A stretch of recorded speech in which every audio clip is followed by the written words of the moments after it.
5 years. And now these banks are knocking on the guarantor, who is government. And this debt is as big as $300 million.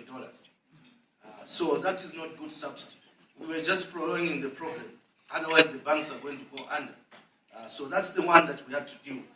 And then there's the issue of the fuel. Again, all we're doing is passing on the cost, the realistic cost of fuel. The way we buy it, and that's the way we want to give it to the market. And not dupe the Zambian people that fuel is cheap when fuel is expensive out there. So they would import it at, government would import it, say, at 5,000 kwacha or 5 kwacha, import it at 10 kwacha, I mean to say, and sell it to the Zambian people at 5 kwacha, and they are making the difference. So in commerce and industry, you know you want to meet realistic cost. Cost and sales should be above cost. But government with fuel, they were buying at this cost and selling below the cost. What do you expect? Then you have a government that will be broke perpetually. And so we want to run the government prudent and run it within our means and within the means of the Zambian people. But as we look to help the industry, it's very important that there's a good partnership between yourselves and government. It should be a relationship that is give and take relationship. Government should be able to give something to yourselves, and as well as yourselves, you should be able to give something to government. So it's give and take, and we have to find a common goal at some point in time. I do know the subsidy that we've been enjoying for years on fuel has been taken, so the question is, what will government give? But equally, yourselves as well, when it's time for yourselves to give to government, you should be able to do that when parameters so demand. I have in mind a case that happened last year, where government gave through the 2012 budget, 2013 budget, we removed VAT on flour and bread, in the spirit that the prices of bread come down to the Zambian people. So government removed VAT, and then the bread makers did not reduce the price. They're still selling the bread as if they are still paying VAT to government. So in essence, they are collecting VAT on government, on behalf of government, that they are not remitting. So when government moves and gives to the industry should be able to respond. Because then government will be forced to rescind some of those decisions. If we reduce the VAT or remove VAT on bread, the price of bread should respond. Equally, we have to be realistic. When we increase one of your input, it follows that the price will increase slightly. And goes without saying, we have to be truthful.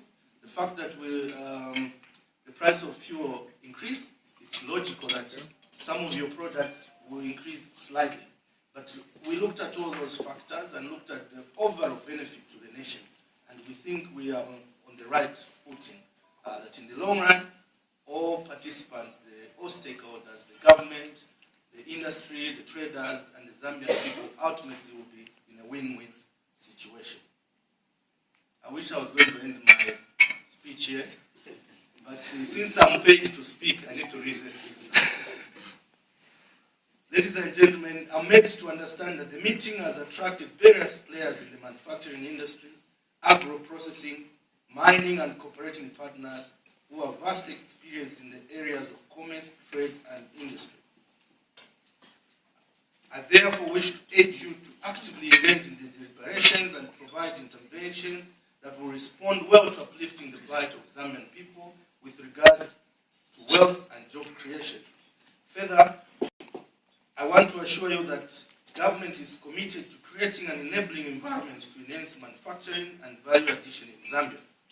This commitment is well anchored within the Vision 2030 and the job and wealth creation strategy that aims at reducing and eventual eradication of poverty among the majority of Zambians. Captains of industry, I thought the word captain was only in the navy, on the ocean, the ship, so we have it in the industry. Captains of industry, all Zambians aspire to live in a strong and dynamic middle-income industrialized nation that provides opportunities for improving the well-being for all. This entails that Zambia should have an economy which is competitive, self-sustaining, dynamic, and resilient to any external economic shocks. In addition, government will continue to create stable social and cultural systems that support human capital formation and development. Ladies and gentlemen, Zambia needs to have a strong technology-based, diversified and export-focused manufacturing sector, which is dynamic and competitive with effective entities that add value to the locally abundant natural raw resources.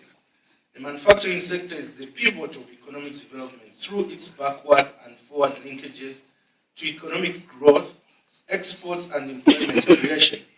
It provides a market for primary products and sets the basis for exports with employment generation capacity. Our strategic focus, therefore, should be to strengthen and widen the country's manufacturing base with emphasis on backward and forward linkages in the primary, secondary, and tertiary sectors, given the country's wide resource base. This will require intensifying the development of the resource-based industries. Captains of industry. Growth in the manufacturing industry will largely be determined by value addition in subsectors that government has identified, which include processed food, textiles, garments, leather, and leather products, wood and wood products, gemstone processing, and engineering products. To attain this growth, government has developed strategies to spearhead the process of industrialization, which include, among others, the rural industrialization strategy, job and wealth creation strategy, and the industry strategy for engineering products. Further, government has put in place policy framework to support development and growth of commercial and industrial activities. And these are 1, commerce, trade and industry policy, 2, consumer competition protection policy to further competition among business players and protect consumers. 3, the other policy is national quality policy to further excellence in the quality of products in Zambia. And lastly, the other policy is the micro, small and medium enterprise development policy aimed at growing MSMEs, among others. Distinguished invited guests, as I read my last part, government will continue to pursue the implementation of the private sector development reform program. The goal of the program is to promote and facilitate development of a competitive business environment in Zambia in order to promote and contribute to job and wealth creation. The purpose is to increase business access to markets and finance and reduce the cost of doing business in Zambia. In conclusion, I wish to urge local and international businessmen and women to take advantage of the conducive business environment in various sectors of the economy and invest in Zambia. Just to emphasize that the government and the people of Zambia are looking to organizations like yours, to Zaki and to the Lusaka Chamber of Commerce to uplift the standards of living standards of Zambian people, to help Zambian people come out of poverty. You are the wealth creation sector of Zambia.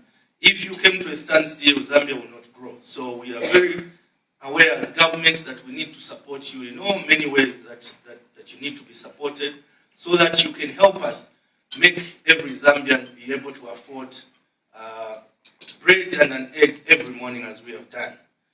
And it's through yourselves, because you're the ones that will help us create jobs. We are looking to create 1 million jobs, and it's your companies that will help government to achieve that goal.